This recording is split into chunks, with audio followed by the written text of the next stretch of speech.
ഇതാണ് അയ്യപ്പൻമുടി, ഒരു വലിയ പാറയുടെ മുകളിലുള്ള ഒരു കുട്ടി അമ്പലം.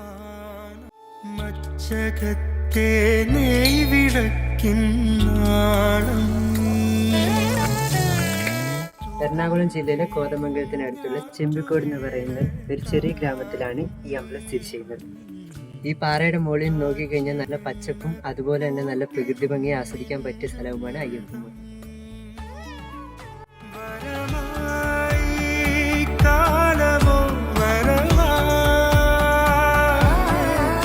സമുദ്രനിരപ്പിൽ നിന്നും 393 അടി ഉയരത്തിലാണ് അയ്യപ്പൻമുടി സ്ഥിതി ചെയ്യുന്നത്. ഭഗവാൻ അയ്യപ്പന് നിവേദ്യമായ അരിയുണ്ട ഈ സ്ഥലത്ത് ഉപേക്ഷിക്കപ്പെടുകയും ഇവിടെ ഉപേക്ഷിക്കപ്പെട്ട അരിയുണ്ട കാലക്രമേണ ഒരു വലിയ പാറയായി രൂപപ്പെട്ടു എന്നാണ് ഐതിഹ്യം. കണ്ണിൽ മിന്നാരങ്ങൾ മിന്നും മുത്താരങ്ങൾ ഏതോ സ്വപ്നം